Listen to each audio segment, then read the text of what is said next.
Hi everyone, welcome to digital जी की classes. तो आज जो है हमारी क्लास 7 की एनसीईआरटी का चैप्टर 4 है 16वीं से 17वीं शताब्दी तक मुगल। कल आप लोगों ने देखा होगा कि हमने बहुत सारे शासक के बारे में पढ़ा दिल्ली सल्तनत में। और मैंने आपको बोला भी था कि क्रोनोलॉजी में पूछता है तुर्की, तुगलक, खिलजी, सैयद लोदी, ये सारी चीज़ें क्वेश्चंस पूछे गए हैं। तो अब आपको बहुत सारी चीज़ें समझ में आ चुकी होगी चैप्टर 3 में। आज का चैप्टर 4 बहुत इंपॉर्टेंट है और यहाँ से ना बहुत प्रश्न पूछे गए हैं। आप ये देख सकते हैं कि आपको मुगल के बारे में पूछा जाएगा। फिर जो है इब्राहिम लोदी ने जो पानीपत में हराया था, ये प्रश्न पूछा जाएगा। तो इसमें हर एक चीज़ आपको डिटेल में पढ़नी है। देखिए, आप में से कुछ लोग बोलते हैं कि आप प्रीवियस ईयर क्वेश्चंस करा दो। अगर मैं पहले ही प्रीवियस ईयर क्वेश्चंस करा दूंगी तो आप मुझे बताओ, क्या आपको सारे क्वेश्चंस के आंसर आएंगे? बिल्कुल भी नहीं ना, क्योंकि आपने एनसीईआरटी पढ़ी नहीं है। फिर आपके मन में सवाल उठेगा कि अरे मेरे से तो क्वेश्चन ही नहीं हो पा रहा है। तो वो कैसे होगा जब आपको पहले आपको चैप्टर पढ़ना चाहिए, फिर आपको प्रीवियस ईयर क्वेश्चंस करना है बीच बीच में। हर संडे हम करेंगे ही, ठीक है। तो ये सारी चीजें हैं और चलिए स्टार्ट करते हैं। और लास्ट में मैं क्वेश्चन के आंसर जो भी आपसे पूछती हूँ आपको जरूर बताइएगा। और पहली बार जो भी आए हैं तो चैनल को सब्सक्राइब करके प्लीज वीडियो को लाइक करके मोटिवेशन बनाए रखें ताकि हर दिन क्लासेस मिले। देखिए, 16वीं से 17वीं के बारे में आपको पढ़ना है और यहाँ पर वही कहानी ही लिखी हुई है कि जो बड़े बड़े क्षेत्र में जो भी लोग रहते थे उनकी संस्कृतियों में काफ़ी चेंजेस थे, विविधताएं थी और वहाँ पे शासन करना भी कठिन था, ठीक है। मध्यकाल की बात हो रही है कि मध्यकाल में किसी भी शासक के लिए भारतीय उपमहाद्वीप जैसे बड़े बड़े क्षेत्र में शासन करना बहुत ही कठिन था। और अपने पूर्ववर्तियों के विपरीत मुगलों ने एक साम्राज्य की स्थापना की और वह कार्य पूरा किया जो अब तक केवल छोटी अवधियों के लिए ही संभव जो है पड़ता था। 16वीं सदी के उत्तरार्ध से इन्होंने दिल्ली और आगरा से अपने राज का विस्तार शुरू किया। 17वीं शताब्दी में लगभग संपूर्ण महाद्वीप पर अधिकार प्राप्त कर लिया। उन्होंने प्रशासन के ढांचे तथा शासन संबंधी विचार लागू किए। वे उनके राज के पतन के बाद भी टिके रहे। यह एक ऐसी राजनीतिक धरोहर थी जिसके प्रभाव से उपमहाद्वीप में उनके पश्चात आने वाले शासक अपने को अछूता ना रह सके। तो यहाँ से प्रश्न नहीं पूछेगा, बट मैंने आपको बताया है क्योंकि हम पढ़ रहे हैं 16 से 17वीं शताब्दी मुगल के बारे में, तो ये आपको पता होना चाहिए। और ये फोटो बताइए, आप में से कितने लोगों ने देखा है? लाल किला है हमारा, ठीक है। तो ये आप देख सकते हैं फोटो, लाल किला। तो आज हमारे भारत के प्रधानमंत्री स्वतंत्रता दिवस पर मुगल शासकों के निवास स्थान दिल्ली के लाल किले की प्राचीन से राष्ट्र को संबोधित करते हैं, ठीक है। ये तो आपको पता ही है, सभी को पता होगा कि जो स्वतंत्रता दिवस पर यहीं से जो है राष्ट्र को संबोधित करते हैं जो भी हमारे भारत के प्रधानमंत्री हों। और अभी तो मोदी जी ने ही किया है, अब तो चुनाव है, देखते हैं कब होगा। बाकी आप में से कितने लोग वोट जो है देने जाएंगे, क्योंकि बहुत सारे लोग तो वोट ही नहीं देने जाते हैं, तो वो जरूर जाए। और हाँ, नोटा पे मैंने एक चीज देखा है कि लोग नोटा की बात कर रहे हैं। अगर आप नोटा पे दबाकर क्या करोगे, कोई ना कोई तो जीत ही जाएगा ना। तो इससे बेटर है कि आपको लगे कि आपकी जॉब के बारे में जो सोच रहा है आप उसको जो है वोट दीजिए, ठीक है। अपना वोट बस वेस्ट मत करना और जरूर देना, ठीक है। देखिए, अब यहां से पढ़ते हैं। आखिर में सबसे पहले ये बताओ मुगल कौन थे, ये तो आपको पता होना चाहिए। देखो, मुगल जो है ना, दो महान शासक वंशों के वंशज थे, ये आपको पता होना चाहिए। जो दो महान शासक थे उनके जो वंश थे ना, उसके वंशज थे ये। जैसे कि माता की ओर से वे मंगोल शासक थे, चंगेज खान, जो कि चीन और मध्य एशिया के कुछ भागों पर राज करता था, के उत्तराधिकारी थे। माता की ओर से कौन है? मंगोल शासक चंगेज खान, ठीक है। पिता की ओर से ईरान, इराक व वर्तमान तुर्की के शासक तैमूर, जिसकी मृत्यु हुई है 1404 में, के वंशज थे। तो ये प्रश्न पूछता है, तो मुगल में अगर माता की ओर से पूछेगा तो आपको पता होना चाहिए मंगोल शासक चंगेज खान, जो कि इस पर जो है राज करता था। और पिता की ओर से ईरान, इराक, वर्तमान तुर्की का जो शासक था तैमूर, ठीक है ना, इसके वंशज थे मुगल। परंतु मुगल अपने को मुगल या मंगोल कहलवाना पसंद नहीं करते थे, ठीक है ना। जो मुगल थे ना, वो नहीं चाहते थे कि कोई उनको कहे कि भाई तुम मंगोल वंशज के हो, जो कि उनकी माता की ओर से था। ऐसा इसलिए था क्योंकि चंगेज खान, ये जो है ना, चंगेज खान से जुड़ी स्मृतियां सैकड़ों व्यक्तियों के नरसंहार से संबंधित थी। मतलब उसने बहुत ही लोगों को मारा है। तो माता की ओर से जो चंगेज खान था, उसके बारे में ऐसा कहा जाता है कि यादें हैं कि इसने बहुत सारे लोगों का जो है नरसंहार किया है, मारा है। तो यही स्मृतियां मुगलों के प्रतियोगी उज्बेकों से भी संबंधित थी, ठीक है। तो इसलिए इनको पसंद नहीं था कि कोई हमें कहे कि तुम मंगोल शासक से हो, ठीक है। दूसरी तरफ जो मुगल थे ना, वो तैमूर के वंशज होने पर गर्व का अनुभव करते थे। ये चाहते थे कि लोग इनको तैमूर वंशज के नाम से जाने, ठीक है। ज्यादा इसलिए क्योंकि इनके इस महान पूर्वज ने ना, क्यों ऐसा, क्योंकि जो ये तैमूर है, यहाँ पर देखिए, तैमूर के वंशज होने पर प्राउड इसलिए था क्योंकि इनके इस महान पूर्वज ने 1398 में दिल्ली पे कब्जा कर लिया था। बताइए, इस वजह से, ठीक है। तो ये प्रश्न कई बार पूछा है कि मुगल जो है कौन थे, किसके वंशज थे, माता की ओर से किसके थे, पिता की ओर से किसके थे, और क्यों वो नहीं चाहते थे कि उनको कोई मंगोल कहे, तैमूर होने पर इतना प्राउड क्यों होता था। तो ये सब आपको बातें वहां पर पता होनी चाहिए। देखिए अब आप एक बार और बोलना चाहूंगी, अगर मैं बस एक एक लाइन आपको बोल दूं ना तो किसी को पता नहीं कि क्या पूछेगा। और वैसे भी सीटेट का पैटर्न चेंज हो चुका है, इतना बड़ा तो आपका प्रश्न होगा, फिर एक एक स्टेटमेंट इतने बड़े बड़े होंगे 4-4 लाइन का, तो वो आपको एनसीईआरटी पढ़नी होगी उसके लिए, ठीक है ना। तो ये अब आपको पता चल गया मुगल किसके वंशज थे। उन्होंने अपनी वंशावली का प्रदर्शन चित्र बनवा कर किया है। प्रत्येक मुगल शासक ने तैमूर के साथ अपना चित्र बनवाया है। तैमूर होने पे ही इतना गर्व था, तो दिल्ली पे कब्जा किया था भाई, इस वजह से। अब यहाँ पर आप देखिए, ये लोग क्या करते थे ना, तैमूर के साथ अपना चित्र बनवाते थे, प्राउड होता था। ये देखो मुगल फौज अभियान, ये फोटो आप देख सकते हैं। और यहाँ पर ये फोटो देखिए, ये 16वीं शताब्दी का जो युद्ध हुआ था उसमें तोप और गोलाबारी का ये पहली बार इस्तेमाल हुआ है। यहाँ पर देखिए, ये आप तोप देख सकते हैं, गोलाबारी का पहली बार यूज हुआ है। और बाबर ने इनका पानीपत की पहली लड़ाई में अच्छे से यूज किया। पानीपत की पहली लड़ाई अभी हम देखेंगे किसके बीच में हुई है, तो ये उसकी फोटो है। अब मुगल सैन्य अभियान देखते हैं। देखो पहला मुगल शासक बाबर, ये तो सभी को पता होगा ना बाबर के बारे में। तो जो पहला मुगल शासक था बाबर 1526 से 1530 ने जब 1494 में फरघाना राज का उत्तराधिकारी प्राप्त किया तो उसकी उम्र केवल 12 वर्ष की थी। 12 वर्ष में ही वो उत्तराधिकारी बन गया था। और आज के समय पे 12 वर्ष में आपको पता ही है, पता नहीं कितनी एज हो गई है, नौकरी ही नहीं मिल रही है। मंगोलों की दूसरी शाखा उज्बेकों के आक्रमण के कारण इसे अपनी पैतृक गद्दी भी छोड़नी पड़ी, ठीक है। बट मंगोल के जो दूसरे शासक थे ना, उसने आक्रमण कर दिया तो इसको अपनी गद्दी छोड़नी पड़ी। फिर अनेक वर्षों तक ये भटका, इधर उधर छुपाते फिरते। फिर उसने 1504 में काबुल पर कब्जा कर लिया। तो ये प्रश्न पूछता है, काबुल पर कब्जा कब किया है? 1504 में, ठीक है। फिर उसने 1526 में दिल्ली के सुल्तान इब्राहिम लोदी को पानीपत में हराया। और यही प्रश्न पूछता है कि पानीपत का युद्ध किसके बीच में हुआ था, तो इब्राहिम लोदी के और बाबर के बीच में हुआ था। कब हुआ था? 1526 में, जिसमें लोदी हार गया था। और दिल्ली और आगरा को अपने कब्जे में कर लिया था किसने? बाबर ने, ठीक है। चलिए यहां पे देखिए, अब उत्तराधिकार की मुगल परंपराएं। देखो मुगल ज्येष्ठाधिकार के नियम में विश्वास नहीं करते थे। इनके बारे में आपको पता होना चाहिए कि आखिर में मुगल के यहाँ की परंपराएं क्या थी, कल्चर क्या था।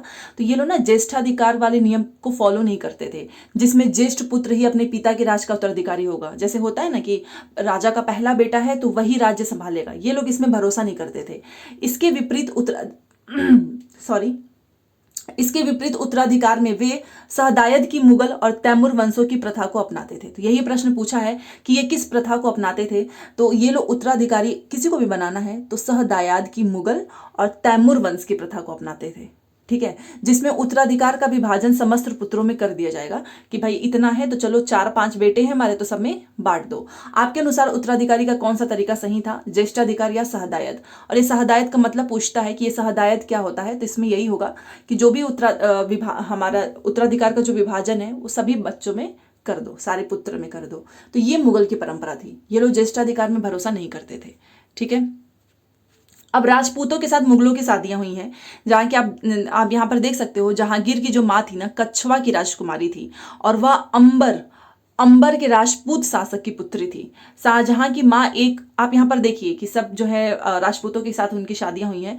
जो शाहजहां है, शाहजहां की माँ एक राठौर राजकुमारी थी, वह मारवाड़ के राजपूत शासक की पुत्री थी, ठीक है। तो ये भी आपको याद रखना है जहांगीर और शाहजहां से रिलेटेड।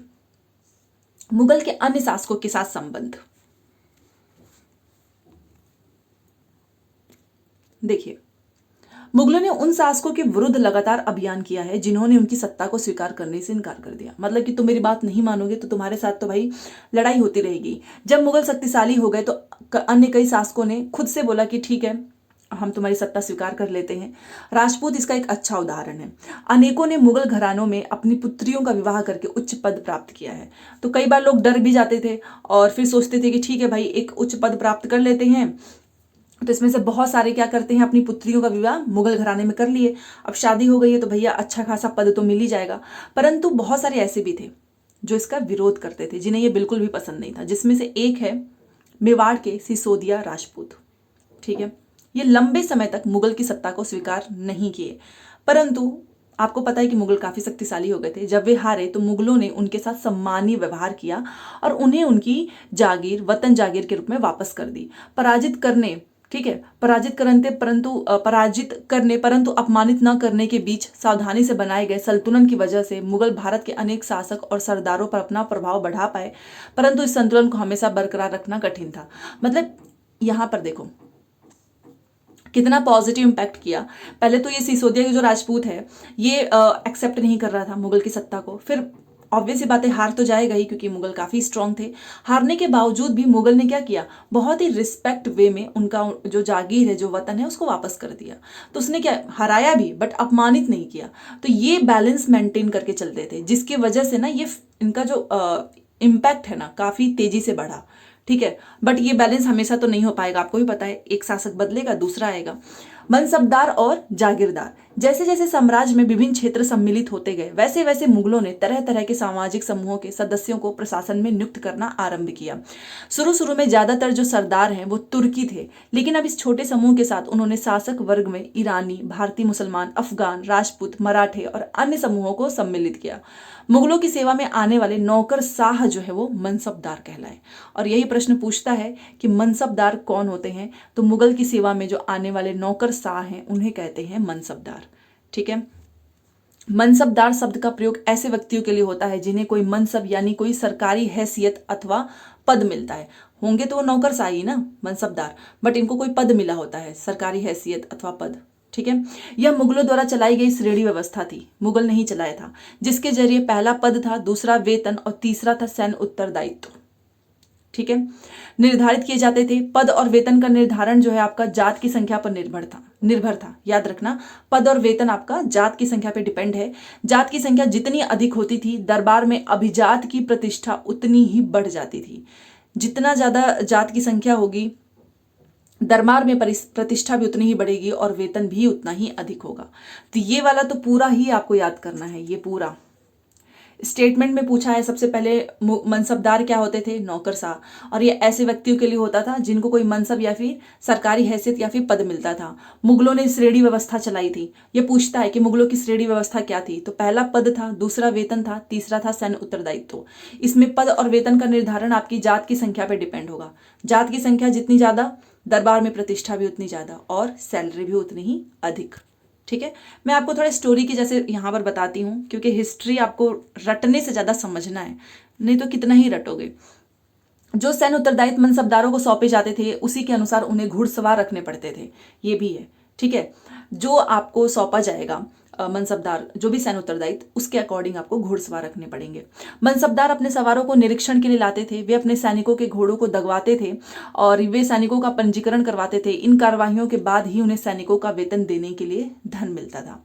मनसबदार अपना वेतन राजस्व एकत्रित करने वाली भूमि के रूप में पाते थे। अच्छा, ये होता है पहले, मतलब ज़्यादा से ज़्यादा भूमि से ही जो टैक्स आता है ना, उसी से सैलरी वगैरह मिलती है। तो इनका भी यही था, जिन्हें जागीर कहते थे। तो जागीर आपसे पूछा जाएगा तो क्या कहेंगे आप, जागीर किसे कहते हैं?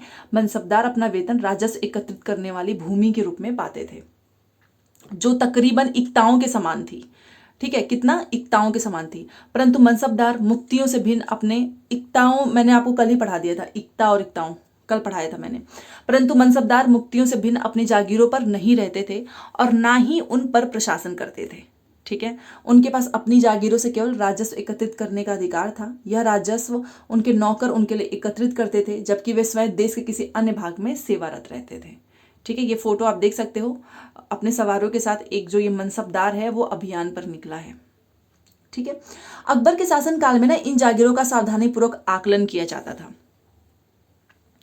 और इसका, ताकि इनका जो राजस्व है ना वो मनसबदार के वेतन के तकरीबन बराबर रहे।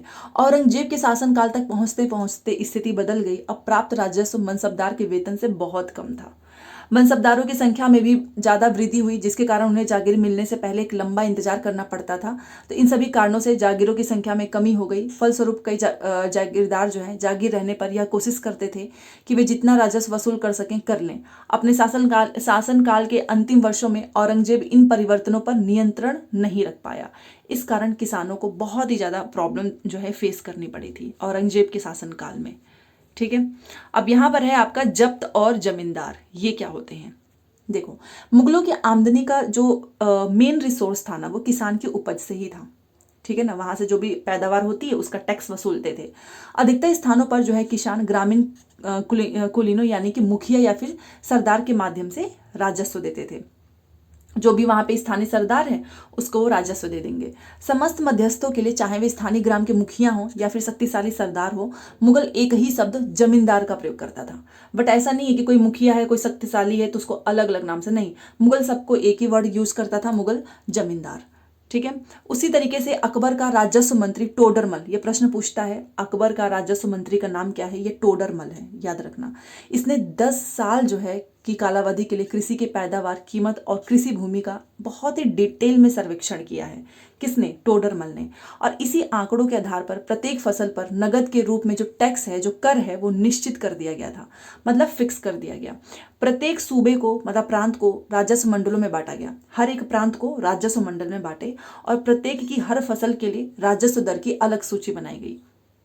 ये टोडरमल था, इसका काम ही था यही सब देखना, राजस्व मंत्री। इसने काफी इस पे जो है निरीक्षण भी किया है। तो इसने क्या किया, सब कुछ फिक्स कर दिया और प्रांत को बांट दिया राजस्व मंडल में। और हर एक प्रत्येक जो है प्रांत का हर एक फसल के लिए भी इसने राजस्व अलग अलग जो है बना दिया, उसकी सूची बनाई।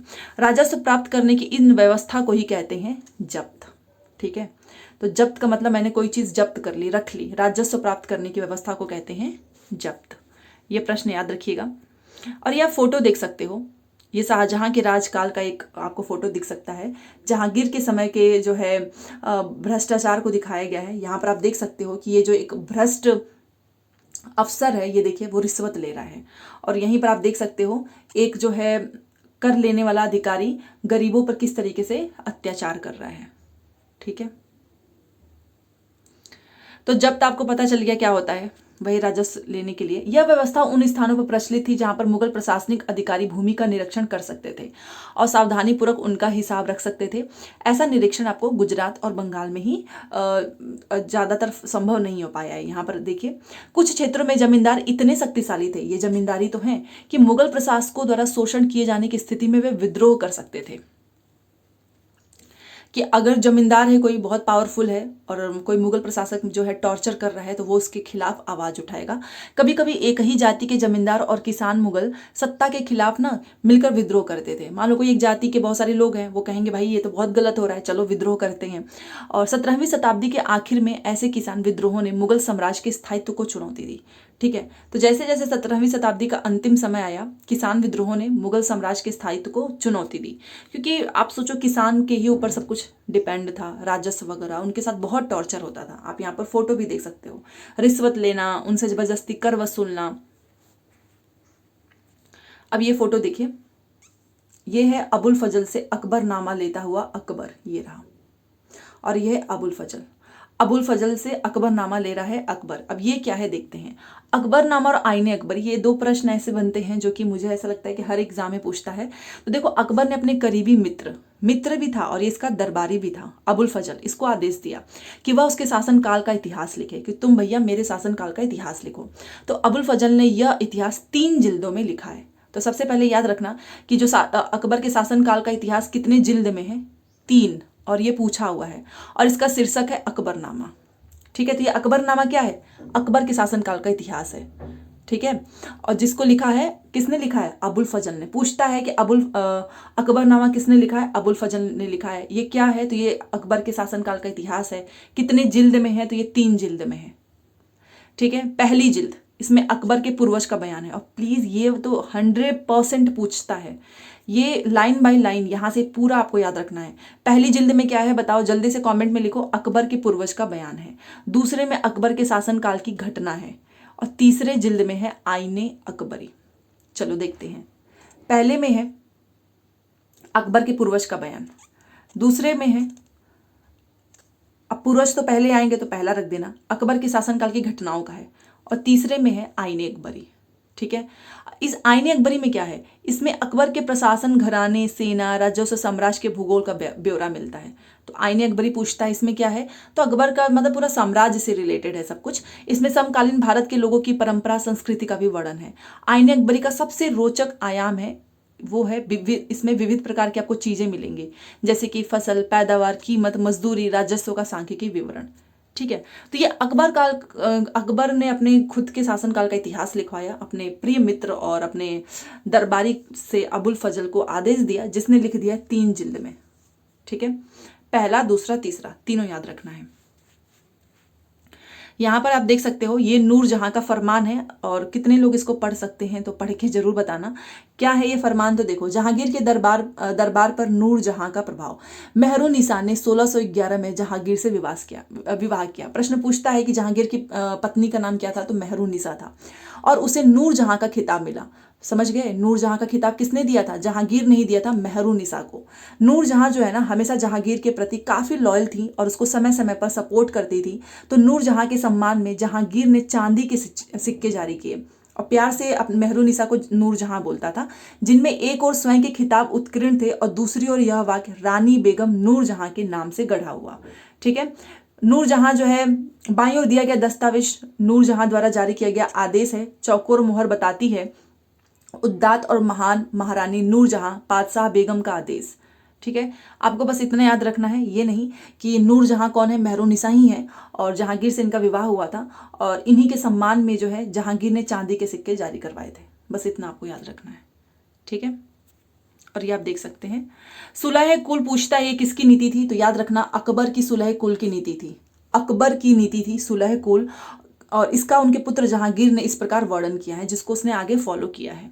ठीक है, तो बस ये याद रखना है कि सुलह कुल की नीति किसकी थी, अकबर की थी, और जहांगीर ने इसका वर्णन किया है। यहां पर आप देख सकते हो।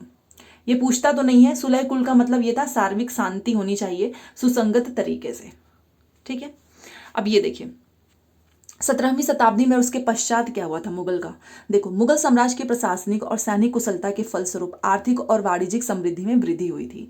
विदेशी यात्रियों ने इसे वैसा धनी देश बताया जैसा कि किस्से कहानियों में हमें पढ़ने को मिलता है, परंतु यही यात्री इसी प्रचुरता के साथ मिलने वाली दरिद्रता को देखकर विस्मित रह गए।